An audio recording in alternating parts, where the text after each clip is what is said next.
Chapter 6. Eloi, Eloi, Lama Sabachthani.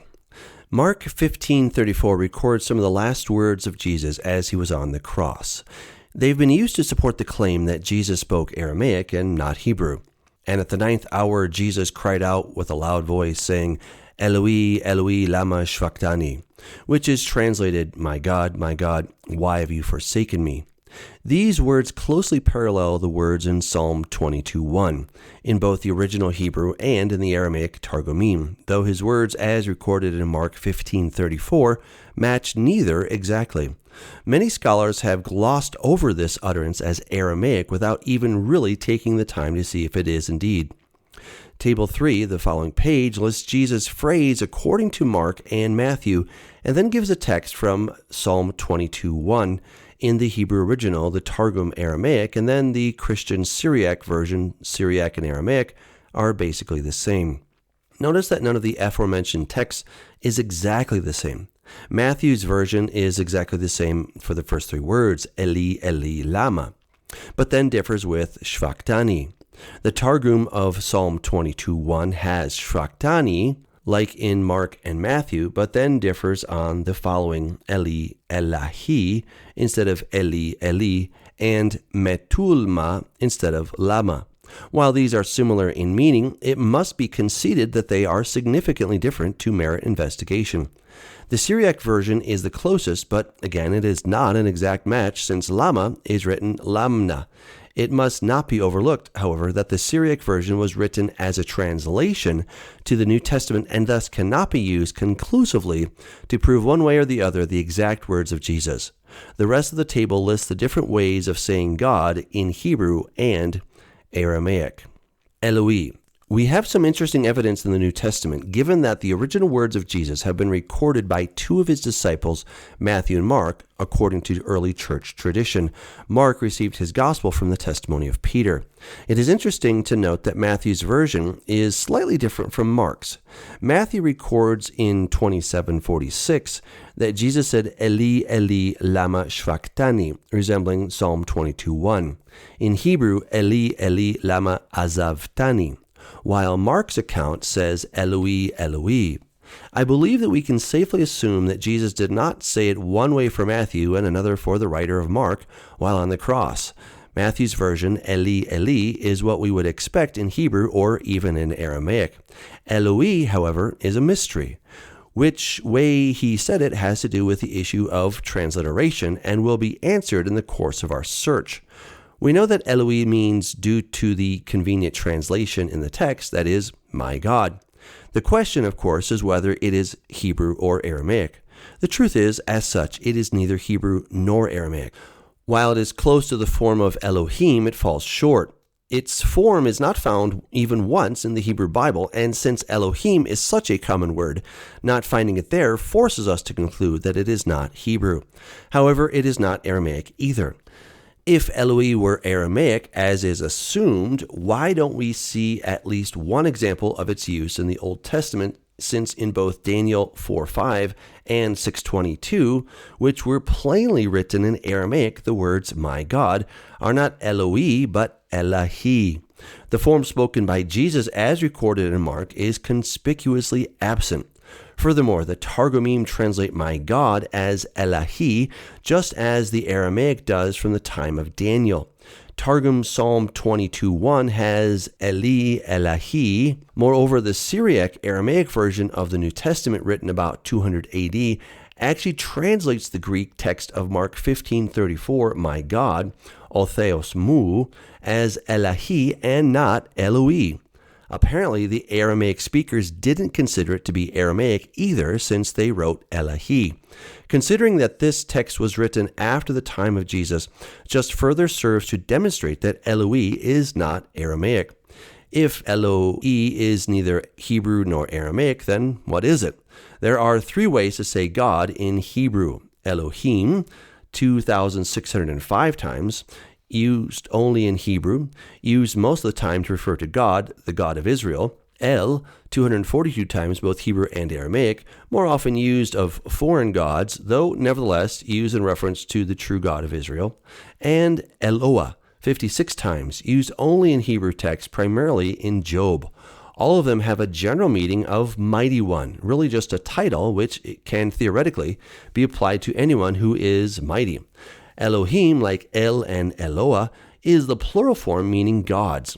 Whenever used of the one true God of Israel, however, the verb related to it is always singular. To say my God with El simply requires that one add the letter Yud to the end of the word. Thus, El becomes Eli. To add my to plural masculine nouns like Elohim, however, basically requires adding the vowel A and dropping the mem. Mem makes a masculine noun plural. Elohim therefore becomes Elohai. To make the first person possessive of Eloah is similar, though unfortunately the first person singular, my, is not found in the pages of the Bible. There is, however, one passage in Habakkuk 1:11 which does have the possessive pronoun suffix his, Eloho.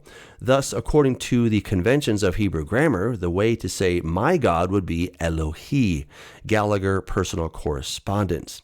Aramaic has two ways to say God, El, which is exactly the same as the Hebrew counterpart, and the other way is to say Elah.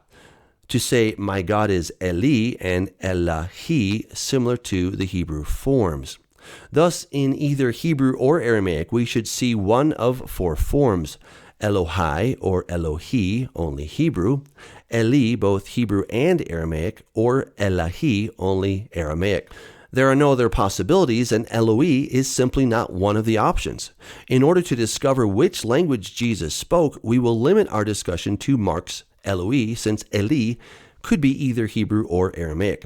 We will essentially address two questions. 1. What happened to the letter He in the middle of the word equivalent to the letter H? 2. Are there any occurrences of Eloi in the Septuagint? Without Eli, we have limited our focus to three candidates for the mysterious Eloi. The two Hebrew words Elohai, Elohi, and the Aramaic Elahi. We don't have the actual Hebrew or Aramaic word written in the Hebrew-Aramaic script, but the Greek transliteration, which can sometimes be tricky. Some languages don't have the rough breathing sound that makes the letter H makes. English, for example, can make the sound at the beginning, middle of words, but not at the end. This seems normal to us. However, Hebrew can do all three. Greek is able to produce the H sound at the beginning of words, but not in the middle or end. So how would one transliterate any of the three from either Hebrew or Aramaic to Greek? There is, in fact, no way to transliterate the words other than by transliterating them without the rough breathing sound, which would yield three different options: Eloi, Eloi, and Eli. To prove the theory, we will select words which we know have the letter He in the middle and then compare them to the Greek transliterations in the Septuagint, where, if the theory is correct, there should be the absence of a rough breathing mark like the letter He. For example, Abraham in the Septuagint is Avram. Notice from Table 4 on the following page that the Hebrew words lose the He, or the H, in the Greek and English transliteration. As expected, the Greek version cannot reproduce the He, and so it was left out of the transliteration. Therefore, the word Eloi is not necessarily Aramaic, simply based on the lack of the letter He. However, it is too early to conclude that it is Hebrew. Clearly, the Hebrew letter He was lost due to transliteration, but was the original Hebrew or Aramaic. The loss of the letter He in the Greek transliteration leaves us with the following three possibilities: Eloi, Eloi, and Eli. Clearly, Eloi fits perfectly what Mark recorded, and fortunately, we have an example of this in the Septuagint. Judges 5:5, the mountains gushed before the Lord, this Sinai before the Lord God of Israel. Kuriou Eloi tutu Sinai apo prosopu kuriou theo Israel. Notice that they translated the word Lord, Yehovah, in Hebrew into Greek as Kuriou, and then added the word Eloi, my God, which is not in the Hebrew text. There are two things that must not be missed here. First of all, the mysterious word in Mark is attested in the Septuagint with exactly the same spelling.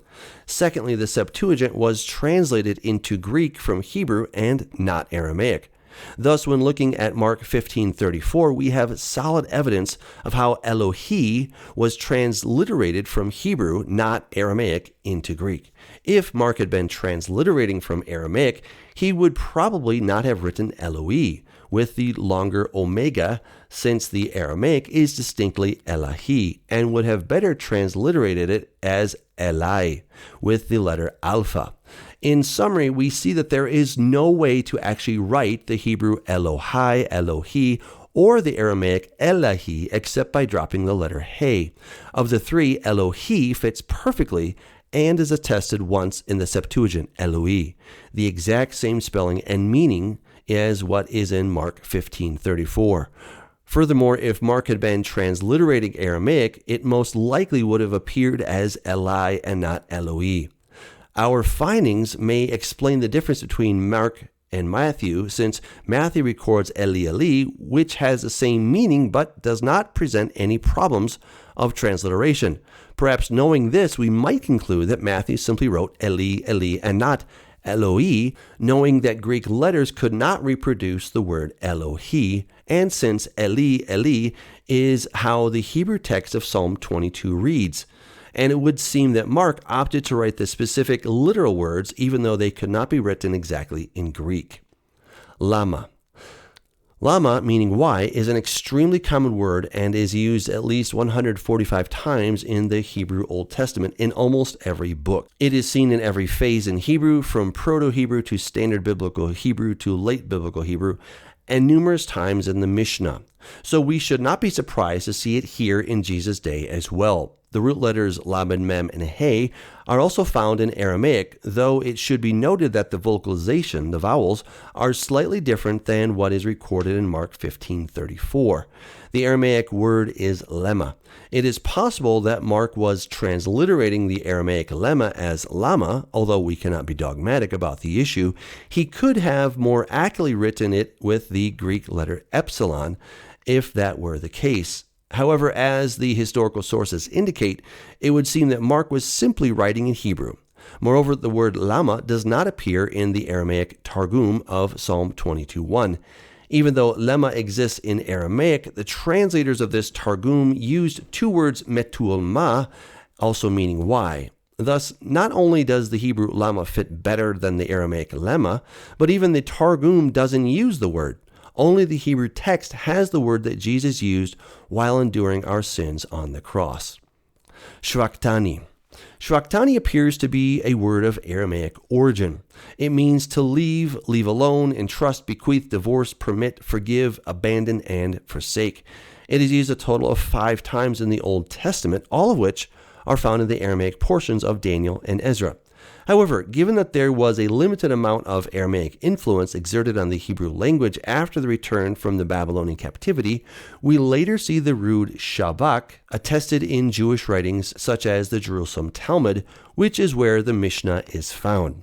Of the 7 occurrences of shabak in the Mishnah, 4 are clearly couched in Hebrew prose. A passage from the Jerusalem Talmud, 31:5-1, is an especially good example of the words surrounding shabak. The text contains certain grammatical structures and vocabulary which occur only in Hebrew and not Aramaic. A few examples are the use of the letter He found at the beginning of words, which means the. Aramaic has aleph at the end of words. Also, the word sh or she, that, used only Hebrew versus di, used only in Aramaic. Thus, the word shabak, which Jesus spoke on the cross, we find situated in the midst of Mishnaic Hebrew words and grammar, and therefore we can safely conclude that while this was originally a loanword from Aramaic, by Jesus' day it had become commonplace in the Hebrew language. We should actually expect there to be some loanwords in the language. Imagine being, for example, in France and hearing someone say that he intends to do le jogging. You should not conclude that he is actually speaking English. Likewise, consider the dramatic influence French had on English. We use words such as pork and beef, not knowing that these words are not originally English. This does not lead us to the conclusion that Americans are speaking French, though it does imply that there was some French influence upon the English language. In fact, pork and beef have become so common that we are often surprised to learn that they are French. Nevertheless, though pork and beef are clearly French, the way they are spelled versus pork and beef shows that they have been completely assimilated into the English language.